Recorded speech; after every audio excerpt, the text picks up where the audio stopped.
오늘은 우리가 기도에 대한 두 번째 이야기들을 우리가 함께 살피려고 하는데, 예수님은 앞서서 우리가 읽었던 6장 5절, 6절, 7절, 8절 이 내용에서 기도할 때는 두 가지를 조심할 것을 가르쳐 주셨는데, 하나는 뭐냐면 소위 경건한 유대인들이 기도하는 모습을 예로 드시면서 그들은 하나님의 영광을 구하는 게 아니라 자기 영광을 위해서 기도한다, 이렇게 예수님께서 말씀하셨습니다.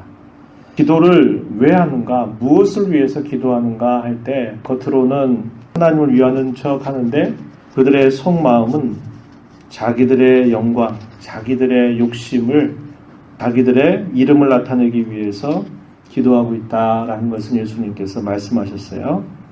이것이 뭐냐면 기도하는 목적이 결국 자기들의 이기적인 욕심을 위해서 기도하는 것이다. 예수님 이렇게 이야기하시는 겁니다. 이러한 기도는 우리가 본받아서 안 된다, 이렇게 말씀하셨고요. 또 하나는 아주 열심히 있는 이방인들의 기도하는 모습을 하나 예로 드셨어요. 인격적인 하나님과의 만남이 아니라 일방적으로 자기 주문처럼 기도하는 그런 모습을 두고도 예수님께서 조심해야 된다, 이렇게 말씀하십니다.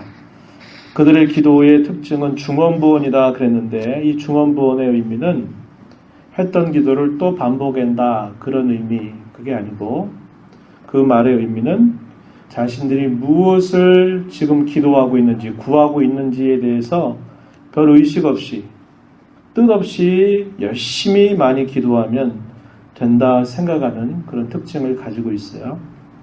그래서 무의식적이고 뜻없는 그런 반복과 열심을 부추기는 그런 이방인들의 기도의 모습도 역시 경계해야 된다, 이렇게 말씀하시면서 이 부분에 대해서는 기도가 뭔가 하는 것에 대한 문제를 안고 있는 겁니다. 그들의 기도는 자기들이 원하는 것들을 많이 기도하고 열성을 들이면은 그 신이 그들에게 주신다, 이렇게 생각하고 있는 것입니다. 이러한 것에 대해서 기도는 하나님과의 인격적인 교제에 그 기도의 본질이 있다. 이 이방인들의 기도하는 모습은 그저 생각이 없다는 겁니다. 거기에 생각이 없이 임하는 그들의 모습을 예수님이 말씀하면서 너희는 이렇게 기도하지 말아라, 이렇게 말씀하시는 겁니다. 그래서 예수님이 이렇게 말씀하시는 거예요. 너희는 이렇게 기도해라, 그러면서 소위 주의 기도를 예수님이 말씀해 주시는 겁니다. 예수님께서 이렇게 말씀하셨어요. 9절 앞부분에 그러므로 너희는 이렇게 기도하라, 이렇게 말씀하셨습니다. 기도할 때 항상 이렇게 가르쳐주는 기도의 내용, 또 그런 기도의 모습을 따라서 예수님이 기도하라고 말씀하시는 뜻입니다. 그래서 주님께서 우리에게 가르치신 기도야말로 우리가 하는 기도의 가장 이상적인 모범, 가장 이상적인 교과서라고 말할 수 있는 겁니다. 여기서 이렇게 기도하라 라고 하는 의미는 두 가지 정도로 나눠 생각해 볼 수 있는데, 하나는 뭐냐면 우리의 기도의 우선적인 관심이 하나님께 있어야 된다라는 사실을 말씀하고, 두 번째는 기도의 내용에 있어서도 하나님의 영광을 위해서 구하는 그런 내용들과 그렇게 살기 위해서 우리에게 필요한 구체적인 모든 것들을 구하면서 기도해라, 이런 것을 우리에게 가르쳐 준다는 겁니다. 6절 하반절부터 13절의 내용이 주의 기도의 본물입니다. 자, 이 기도의 내용은 크게 이렇게 분류해 볼 수 있어요. 자, 기도할 때 가장 먼저 우리가 표현하는 게 뭐냐면 하나님의 이름을 부르는 겁니다. 그 이름을 부르는 것은 우리의 기도를 들으시는 분이 누구인가를 나타내는 것입니다. 예수님께서 가르쳐 주신 그 내용은 하늘에 계신 우리 아버지라고 하는 표현인데요. 이렇게 기도를 시작할 때 부름이 있고, 그 다음에 부름 다음에 따라온 게 뭐냐면 간구의 내용이 따라오는데 총 6가지입니다. 6가지 내용을 내용적으로 구별해 보면 앞부분은 뭐냐면 하나님을 위해서 기도를 드리는 겁니다. 그분의 나라와 그분의 영광을 위해서 기도하는 것 3가지. 우리의 필요를 위해서 기도하는 것 3가지. 그래서 6개의 간구가 앞에 3개, 뒤에 3개 이렇게 구별할 수 있고요. 그 다음에 마지막 부분이 어떻게 표현되냐면 나라와 권세와 영광이 아버지께 영원히 있사옵나이다. 아멘. 이것이 기도의 결론 부분입니다. 자, 먼저 하나님을 부르는 표현은 뭐라고 표현했냐면 하늘에 계신 우리 아버지 이렇게 표현했습니다. 하늘에 계신 우리 아버지. 기도를 듣는 대상 바로 그분은 하늘에 계신 우리 아버지시다 이렇게 말했어요. 이것은 뭐가 중요하냐면 우리가 기도를 드릴 때 우리의 기도를 들으시는 그분이 누구인가를 바르게 아는 것이 굉장히 중요한 일임을 가르쳐줘요. 그래서 여러분 우리가 기도할 때는 무엇보다도 지금 나의 기도를 들으시는 하나님이 누구이신가를 깊이 생각하는 시간을 가져야 돼요. 우린 되게 관념적으로 생각으로 그래요. 하나님은 거룩하신 분, 하나님은 의로우신 분, 하나님은 사랑이 많으신 분, 하나님은 죄에 대해서 벌하시는 분. 막연하게 우리의 생각 속에서 그저 이렇게 마치 교과서에서 그냥 하나님 이런 분이다라는 것들을 내가 그냥 읽는 것처럼 그런 정도 생각을 가지고 하나님을 우리가 생각하게 되면 우리의 기도의 방향이 어떻게 돼야 될지를 우리가 별로 중요하게 생각하지 않게 돼요. 아까 이방인들이 기도하는 가장 그 기도의 잘못된 점이 뭐냐면 무의식적인 기도. 그저 습관적으로 그냥 이렇게 막 하는, 많이 하면 된다고 생각하는 것. 그런 게 아니라 내가 지금 드리는 이 기도가 무슨 기도인가를 깊이 생각하고 그 기도를 들으신 하나님 앞에 그것을 하나님이 누구신가를 기억하면서 기도하는 자세를 가져야 된다고 하는 거예요. 그래서 기도를 할 때는 지금 내 기도를 들으시는 하나님이 어떤 분이신가를 깊이 생각하고 묵상하면서 기도해야 됩니다. 그게 중요해요. 그래야 우리의 기도의 방향이 바르게 잡히게 돼 있어요. 하늘에 계신 우리 아버지라고 하는 표현 속에는 하늘에 계시다라는 말은 하나님의 권능이 뛰어나시다라고 하는 그 표현을 우리에게 보여주고 우리 아버지라고 말할 때는 그 하늘의 권능이 뛰어나신 그 분이 바로 우리를 향해서 선하심을 베푸시는 우리 아버지가 되신다라고 하는 이 2가지 면이 있어요. 그래서 이 부르는 이 표현 속에는 하나님의 권능, 하나님의 선하심에 대한 우리의 믿음이 고백되고 있는 표현입니다. 그 다음에 3가지의 간구는 이렇게 요약할 수 있어요. 이름, 나라, 뜻입니다. 하나님의 이름이 거룩하게 되기를 원하는 것 기도해라. 하나님의 나라가 임하도록 기도해라. 하나님의 뜻이 하늘에서 이룬 것처럼 땅에서 이루어지기를 기도해라. 이렇게 가르쳐 주셔서 무엇보다도 우리의 우선적인 것, 내용에 있어서 우리가 반드시 중요하게 생각해야 될 것은 하나님의 영광과 그분의 나라를 먼저 구하는 것이다. 이렇게 예수님이 말씀해 주시는 겁니다. 하나님의 이름은 곧 하나님 자신을 나타내는 것이고 그분의 영광을 나타내는 그런 표현입니다. 하나님의 이름을 거룩하게 한다라는 말은 그분의 성품, 그분의 속성, 그분의 하시는 그 모든 일들을 그 이름을 통해서 나타내신다는 거예요. 그렇기 때문에 우리는 하나님은 어떤 분이시냐 성경의 가르침을 보면 하나님은 하신 모든 일들을 통해서 그분의 영광을 나타내시는 그런 분이십니다. 하나님이 악인을 심판하신 것 속에서도 하나님의 공의로우심을 그분의 영광으로 나타내시고 자기 백성들의 죄에도 불구하고 끊임없이 용서하시는 하나님의 사랑에서는 하나님의 한량없는 인자와 자비의 영광을 나타나신다는 겁니다. 그래서 하나님이 하시는 일들은 반드시 그분의 영광을 드러내게 돼 있어요. 그렇기 때문에 우리는 하나님이 행하시는 일들을 보면서 우리는 그가 안에서 그분의 영광을 발견해야 돼요. 그리고 우리가 행하는 모든 일들을 통해서 오직 하나님의 이름이 존귀하게 되기를 그분의 영광이 나타나지도록 위하여서 기도한 것입니다. 가정에 문제가 생겼다든지 아니면 내 일터에 어떤 일들이 생겼다든지 또 여러 가지 내가 살아가고 있는 삶의 주변에서 여러 가지 일들이 일어났을 때 그 문제의 해결을 위해서 우리가 기도할 때에도 하나님 이 일을 통해서 하나님의 영광이 드러나게 해달라고 하나님의 이름이 높임을 받게 되는 그런 열매를 맺게 해달라고 기도해야 된다 이 말입니다. 그분의 나라가 임하기를 기도한다라는 것은 하나님의 나라라는 말은 무엇보다도 그분의 다스림이 이루어지는 것을 말합니다. 하나님의 나라가 임하기를 위해서 기도하라고 예수님 말씀하실 때 이 하나님의 나라 혹은 하나님의 다스림은 어떻게 이루어지느냐? 그것은 복음 전파를 통해서 이루어지게 되어 있습니다. 그리고 그 복음을 따라서 살아가는 그런 신자들의 삶을 통해서 그 나라가 임하고 확장됩니다. 하나님 나라의 세력이 어떻게 우리 가운데 확장될 수 있느냐? 그것은 우리가 그 복음을 따라 살아가는 생활입니다.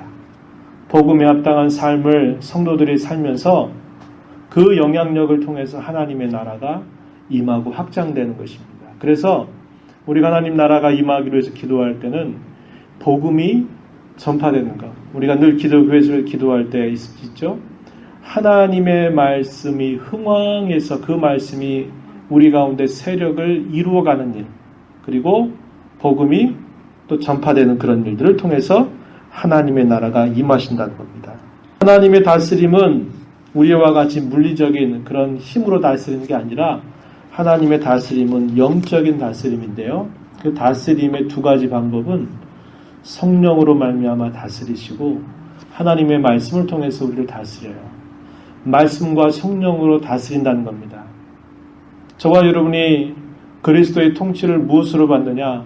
우리 안에 내주하시는 성령으로 말미암아 우리가 늘 읽는 말씀을 통해서 우리를 다스리신다는 거예요. 그래서 하나님의 나라가 임하기를 위해서 기도한다는 건 뭐냐면 말씀과 성령이 우리 모두의 삶을 온전히 주장해서 내 생각대로 내 뜻대로 사는 게 아니라 하나님의 뜻대로 살게 해달라고 하는 그런 강구를 끊임없이 올리는 것입니다. 복음이 널리 전파되기를 위해서 기도하고 성령과 말씀의 거룩한 다스림이 우리 가운데 이루어지기를 위해서 기도하고 그 나라의 열매가 맺어지도록 기도하라고 가르쳐주는 거예요. 그 나라의 열매가 뭘까요? 여러 가지로 표현되고 있는데 의와 평강과 희락이라 성령의 열매들이라고 하는 것도 하나님 나라의 열매들이라고 말할 수 있는 것입니다. 그 열매가 맺어지도록 위해서 기도하는 거예요. 이런 것들을 위해서 기도하라는 겁니다. 하나님의 뜻이 하늘에서 천사들이나 성도들에 의해서 이루어지는 것처럼 이 땅에서도 내가 살고 있는 지금 여기에서 교회를 통해서 또 우리 자신들을 통해서 하나님의 뜻이 이루어지기를 우리는 끊임없이 기도해야 된다. 예수님이 이렇게 가르쳐 주십니다. 우리의 기도를 들으시는 하나님이 우리가 누구이신가를 정말 바르게 안다면 우리는 이런 기도 안 할 거예요. 이를 통해서 내 이름이 존귀하게 되기를, 내 이름이 높임을 받기를, 내가 다른 사람들 위에 높아지기를 그렇게 기도할 수가 없게 되고요. 하나님이 누구이신가를 바르게 안다면 내가 어떤 부분에 있어서 뭔가 높은 지위에 올라서 뭔가 다스리고 어떤 지배를 하고 어떤 지배권을 행사하는 그러한 것들을 우리가 구하지 않게 된다는 거예요. 하나님이 누구이신가를 바르게 한다면 우리는 우리 자신의 어리석은 그 작은 뜻에 관심을 갖지 않을 거라는 거예요. 내 지평수가 넓혀지기를, 내가 더 좋은 옷을 입는다든지, 내가 더 잘 먹고 내가 더 많은 것들을 이 땅에서 누리기 위해서 그 뜻을 위해서 내가 기도할 수 없게 된다는 거예요. 뭘 안다면? 하나님이 어떤 분이신가를 정말 안다면. 그래서 아까 초두에 이야기했지만 우리가 하나님의 이름을 처음에 부르는 그 부름이 무엇인가를 뜻하는, 무엇을 뜻하는가를 바르게 안다면 우리의 기도의 방향이 달라지게 돼 있어요. 그걸 모르면 하나님의 이름 불러놓고 다 내 하고 싶은 기도 그렇게 한다 이 말입니다. 그 다음에 주어지는 것들이 우리에 있어서 구체적으로 필요한 모든 것들을 종합적으로 예수님께서 가르쳐 주시는데 세 가지입니다. 간단하게 일용할 양식, 죄의 용서, 시험과 악으로부터 건져 주시기를 기도하라고 예수님 가르쳐 주셨어요. 일용할 양식은 우리의 물질적인 필요를 뜻합니다. 우리가 먹고 마시고 입는 것들, 우리가 이 땅에 살면서 우리의 생애를 살아가는 데 꼭 있어야 될 것들을 매일마다 하나님 앞에 구하라고 말씀하시는 거예요. 무엇을 위해서 구하는 겁니까? 하나님의 이름이, 그분의 나라가, 그분의 뜻이 이루어지기를 위해서 하나님 오늘 내게 필요한 것들이 이런 것들입니다. 하나님 채워 주시기를 위해서 기도하라 그래요. 기도하지 않고 받는 게 많지만 우리가 기도하지 않고 받으면 이게 그냥 당연히 우리 것이라고 생각해요. 그런데 우리가 하나님 앞에 기도하라는 것은 우리가 매일마다 숨을 쉬는 것이나 우리가 입고 마시고 입는 것들, 이 모든 것들이 하나님의 손에서 우리에게 주어진 것임을 언제나 잊지 않기를 우리에게 가르쳐주는 말씀이 되는 겁니다. 뿐만 아니라 또 예수님 말씀하시죠. 우리의 모든 죄를 용서해 주시기를 구하라고 가르쳐 주십니다. 죄의 온전한 용서를 받는 것이야말로 우리가 하나님 나라에 속할 수 있는 유일한 길이기 때문이에요. 죄 있는 사람은 그 나라에 들어갈 수 없습니다. 그래서 우리는 날마다 기도할 때 우리의 영적인 필요가 뭐냐? 하나님 오늘도 하루 살면서 저희들이 마음으로 생각으로 또 우리 입술로 우리 행실로 범한 죄를 용서해달라고 구하는 겁니다. 이 죄를 가지고는 하나님의 거룩한 나라에 들어갈 수 없기 때문에 그래요. 더 나아가서 세 번째 뭘 말씀하시냐면 시험과 악에서부터 건져달라고 기도하라고 가르쳐 주시는데 여기서 말하는 시험은 유혹입니다. 유혹. 사탄이 우리를 유혹해서 죄 가운데 빠지게 하는 그것을 말하는 겁니다. 우리가 이렇게 시험을 받고 유혹을 받는 것은 대개 마귀에 의해서 그리고 이 세상에 대한 욕심에서부터 이러한 시험을 받게 되고 이 시험을 받아 우리가 죄 가운데 빠지게 되는 일들이 따라온다는 겁니다. 이것은 우리의 삶 속에서 하나님 앞에 도덕적이고 윤리적으로 거룩한 삶을 살게 해달라고 날마다 구하라고 하시는 하나님의 뜻이에요. 야고보서 1장 13절로 15절 말씀에 이런 말씀이 있어요. 사람이 시험 받을 때 내가 하나님께 시험을 받는다 하지 말지니 하나님은 악에게 시험을 받지도 아니하시고 친히 아무도 시험하지 아니하시느니라. 오직 각 사람이 시험을 받는 것은 자기 욕심에 끌려 미혹됨이니 욕심이 잉태한 즉 죄를 낳고 죄가 장성한 즉 사망을 낳느니라. 여기서 하나님은 그 어느 누구도 시험하지 아니하신다. 시험을 받는 것, 유혹을 받는 것은 사람마다 자기 욕심에 끌려서 받는 것이고 이 욕심이 잉태하면 죄가 되고 죄가 더 커지면 결국 사망을 낳게 되는 일이 따라온다라고 우리에게 가르쳐 주고 있는 겁니다. 그래서 우리의 물질적인 필요, 우리의 영적인 필요, 우리의 도덕적인 필요를 날마다 하나님 앞에 구할 것을 예수님 우리에게 가르쳐 주고 있습니다. 이렇게 기도하는 이유가 뭐냐? 아까 얘기했지만 나라와 권세와 영광이 영원히 아버지께 속해 있기 때문임을 우리에게 이야기하는 겁니다. 사람에게 구하면 어떻게 될까요? 나도 그렇게 됐으면 좋겠어요. 잘 되기를 빌게요. Good luck to you. 당신에게 행운이 있기를. 이렇게 얼마든지 해줄 수 있어요. 그러나 그 사람이 그 어려움을 해결해 줄 수는 없어요. 왜요? 사람은 사람일 뿐이라는 겁니다. 그러나 우리 주님께서 이렇게 하나님의 나라와 영광 위해서 구해라. 그걸 위해서 필요한 모든 것들을 물질적이고 영적이고 도덕적인 이 모든 것들을 다 낱낱이 구하라 라고 말씀하시는 하나님은 나라도 그분의 것이고 권세도 그분의 것이고 영광도 그분의 것이기 때문에 그분은 능히 이 기도를 뭐 하실 수 있다? 들어주실 수 있는 분이다. 그래서 기도하라는 겁니다. 그런데 동시에 이 표현은 또 무슨 표현이냐면 목적이에요. 우리 기도의 목적을 또 알려주기도 합니다. 목적. 뭘 위해서 기도하느냐? 한마디로 나라와 권세와 영광이 오직 하나님께 속해 있는 것을 나타내도록 하는 거죠. 그게 뭐예요? 결국 한마디로 얘기하면 하나님의 영광을 위한 것이 되게 하라고 우리에게 가르쳐주는 것이기도 한다는 말이죠. 기도의 이유나 근거가 되기도 하고 또 기도의 목적이 되기도 하는 이 표현이 나라와 권세와 영광이 오직 아버지의 것이기 때문입니다. 이 표현 속에 있다는 거예요. 그래서 예수님은 이 짧은 기도의 가르침 속에서 우리가 우선적으로 기도해야 될 것이 뭐고 내용적으로 우리가 꼭 빼지 말고 기도해야 될 것이 뭐고 그 기도의 본질이 뭐고 그 기도의 본질은 하나님과의 교제하는 것이고 그 기도의 근거는 하나님 우리의 기도를 들어서 응답하실 수 있는 권세와 능력을 가지고 계신 분이고 그 기도의 목적은 결국 그 기도의 응답이 결국 하나님께 영광이 되게 해달라고 하는 것으로 기도해야 된다. 그래서 이 모든 내용들 속에서 예수님은 이것을 한마디로 기도의 모든 것들을 이 짧은 주님이 가르친 이 주의 기도 안에서 그런 것들을 우리에게 가르쳐 주고 있다는 겁니다. 아멘이라고 하는 말은 무슨 말이에요? 하나님만이 우리의 모든 기도를 들어줄 수 있는 능력이 있다는 것을 고백하는 겁니다. 또 하나, 그러한 큰 능력으로 하나님 우리의 기도를 들어주시기를 진심으로 원한다라는 것을 모아 아멘 이렇게 한다는 겁니다.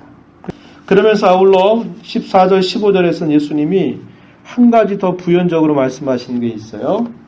6장 14절 15절에 가면 이렇게 말하죠. 너희가 사람의 잘못을 용서하면 너희 하늘 아버지께서도 너희 잘못을 용서하시겠지만 너희가 사람의 잘못을 용서하지 아니하면 너희 아버지께서도 너희 잘못을 용서하지 아니하신다. 이렇게 이야기했어요. 예수님이 우리의 필요를 위해서 기도하라고 하는 간구 세 가지 중에 두 번째 간구, 죄 용서를 이야기할 때 우리가 우리에게 잘못한 사람을 용서해 준 것 같이 우리 죄를 용서하여 주시옵고 이런 표현이죠. 그 표현에 대해서 좀 더 부연적으로 예수님이 설명하시는 것으로 볼 수 있다는 겁니다. 우리가 다른 사람의 잘못을 진심으로 용서할 수 있다는 것은 우리의 죄가 하나님께 진정으로 용서받았다는 것을 확신할 때만 가능한 것입니다. 우리가 다른 사람의 잘못을 진심으로 용서하지 못한다면 우리도 하나님께 용서받을 것을 기대하지 말라고 가르쳐줘요. 우리가 다른 사람의 잘못을 용서하는 것은 우리가 하나님께 마땅히 드려야 할 순종이어야 된다는 거예요. 마땅히 드려야 할 순종이라는 겁니다. 하나님이 우리에게 죄를 다 용서해 주시고서 우리에게 따르라고 순종하라고 말씀하시는 것이 너희에게 잘못한 사람을 진짜 용서해 줘라 이렇게 말씀하고 있다는 겁니다. 동시에 그것은 뭘까요? 하나님께서 내 죄를 용서하셨다고 하는 것에 대한 감사의 표현이 된다는 거예요. 그 수준이 있겠죠? 용서의 첫 번째 수준은 뭘까요? 상대방이 나한테 잘못을 해놓고 잘못했으니 용서해달라고 말할 때 용서해 줄 수 있는 것. 이게 첫 번째입니다. 그죠? 이렇게는 할 수 있어요. 근데 이것도 사실 쉽지 않습니다. 우리는 용서했다고 말하지만 마음 한켠에는 너 다음에 한번 두고 보자 이게 있어요. 똑같은 일을 또 한 번 하면 너 그럴 줄 알았어. 이렇게 해서 담보적으로 이야기하는 거예요. 그건 진짜 용서가 아니에요. 더 수준 높은 신앙적인 용서는 뭘까요? 그 사람이 내게 용서해달라고 말하지 않아도 내가 용서하는 겁니다. 이건 수준 높은 용서입니다. 그러나 우리가 마땅히 해야 될 태도는 뭘까요? 우리가 혹시 어떤 사람에게 잘못했다면 그 잘못에 대해서 어떻게 해야 돼요? 그냥 당신은 수준 높은 용서하세요. 이렇게 하면 안 되고 어떻게 됩니까? 내가 이만저만해서 내가 이렇게 잘못했으니 용서해달라고 말하는 것이 옳습니다. 어떤 분들은 잘못 오해해가지고 내가 하나님께 내 죄 용서해달라고 용서 빌어가지고 내가 용서받았기 때문에 내가 당신에게 더 이상 이렇게 이야기 안 해도 된다고 이렇게 말하는 이것은 대단히 성경을 모르는 나쁜 행동입니다. 그러나 내가 용서하는 입장에서는 어떻게 하라는 거예요? 어떤 사람이 내가 잘못했다고 말할 때 그것이 그렇게 말할 때는 언제든지 용서할 마음을 가져야 된다는 것이고요. 더 높은 것은 그 사람이에요. 안 그래도 그냥 용서하는 거죠. 스데반이 복음을 전하다가 많은 사람들이 무리지어서 돌을 가지고 그에게 던지고 있어요. 얼마나 아프겠어요? 돌로 한 대 얼굴 맞았다 생각해 보세요. 이게 그냥 보통 일이겠습니까? 보통 일이 아니에요. 얼마나 고통스럽고 아프겠어요? 그런데 그가 도대체 무슨 힘으로 하나님 저들의 죄를 용서해달라고 기도할 수 있을까요? 십자가 상에 달리셔가지고 갈기갈기 그분의 몸이 찢겨지고 몸의 피와 물기, 수분이 다 빠지고 있는 그런 고통스러운 상황 속에서 예수님 뭐라고 기도하세요? 아버지여, 저들이 하는 일을 알지 못합니다. 저들의 죄를 용서해 주십시오. 이렇게 기도하죠. 그들이 예수님 앞에 예수님 제가 잘못했어요. 십자가에 못 박으려고 했는데 제가 알고 보니까 제가 잘못했네요. 예수님께 용서해달라고 빌었던가요? 안 빌었어요. 그런데도 예수님 어떻게 하세요? 알지 못하고 짓는 저들의 악에 대하여 아버지 용서해달라고 기도하시는 예수님의 모습이죠. 그게 진짜 수준 높은 용서입니다. 우리 한국의 역사에 그런 일이 있었죠. 손양훈 목사님이라고 하는 분이 그런 정말 좋은 미덕을 보여주셨죠. 자기의 아들이 공산당에 의해서 죽임을 당했는데 죽였던 그 사람을 자기의 양자로 삼는 거죠. 얼마나 많은 반대가 있었어요. 근데 그렇게 할 수 있었던 것은 그분이 훌륭해서 위대해서라기보다는 그가 하나님의 귀한 사랑을 정말 깊이 알았기 때문에 그렇게 할 수 있었던 것입니다. 그러나 이 말을 우리가 오해할 수 없는 안 될 건 뭐냐면 내가 다른 사람의 잘못을 용서한 것이 하나의 공로가 되거나 하나의 조건이 돼서 하나님도 내 죄를 용서하신다 이렇게 생각하는 것은 결코 성경의 가르침이 아니에요. 지난 시간에 얘기했죠. 내가 많이 기도하니까 그게 마치 내게 공로가 돼서 공적이 돼서 기도에 분량이 차서 하나님이 그 분량 채웠더니 응답하셨다. 이런 생각이 굉장히 잘못된 생각이라고 이야기했는데요. 여기서 표현은 꼭 그렇게 표현한 것 같아요. 너희가 다른 사람의 잘못을 용서하면 하나님도 너희 잘못을 용서하시리라 이렇게 말씀하신 것을 그저 문자대로 잘못 이해해가지고 내가 다른 사람 용서하면 하나님도 내 죄를 용서해 주셔야만 돼라고 하는 근거가 되는 것은 결코 아니라고 하는 것입니다. 진정한 용서는 조건적인 용서와 달라요. 하나님께서 주신 용서와 성경이 우리에게 가르쳐 주시는 용서는 조건적인 용서가 아닙니다. 그래서 우리는 용서하는 것조차도 내 인격으로 용서할 수 있는 것 아니고 내 마음의 그릇이 커서 용서할 수 있는 것도 아니에요. 우리에게서 용서할 수 있는 어떤 뭐가 있는 게 아니에요. 우리가 용서할 수 있는 건 하나님께서 예수님으로 말미암아 나를 용서해 주신 그분의 용서를 내가 알기 때문에 그 용서 때문에 내가 다른 사람을 향해서 진실로 용서할 수 있게 되는 거예요. 사람의 자질이나 사람 능력이 결코 아니라고 하는 겁니다. 그래서 저와 여러분도 정말 용서하기 위해서는 내 모습 그대로 용서할 수가 없어요. 주님의 마음으로 우리의 마음이 채워지지 않으면 결코 진짜 용서할 수 없다는 것을 우리는 알게 됩니다. 그래서 용서도 내가 하는 게 아니라 주님의 은혜를 주셔야만 진짜 용서할 수 있는 것이 생겨나기 때문에 우리는 용서하는 것도 하나님 앞에 은혜를 구해서 우리가 용서할 수 있도록 해야 된다고 하는 겁니다. 말씀을 맺을게요. 어떤 분은 이렇게 말했어요. 너무 적절한 표현이라고 생각해요. 주의 기도를 우리가 반복하고 우리가 주의 기도를 많이 암송하는 거 100번, 1000번, 10,000번 할 수 있어요. 그리고 우리는 또 이렇게 많이 하고 있습니다. 그렇죠? 그런데 주의 기도를 진실하게 그 내용의 뜻을 따라서 기도하는 것은 진짜 어려운 일이라고 하는 거예요. 어떤 분이 이렇게 말했어요. 진실하게 그 기도를 드리는 것은 혁명적인 것이다. 이렇게 말했어요. 혁명적이라는 게 뭐예요? 완전히 뒤집어 엎는다는 거죠. 뭐를요? 우리의 생각을 뒤집어 엎고 우리의 삶을 뒤집어 엎고 우리의 일상들을 다 뒤집어 엎을 만큼 이것은 혁명적인 내용이라는 거예요.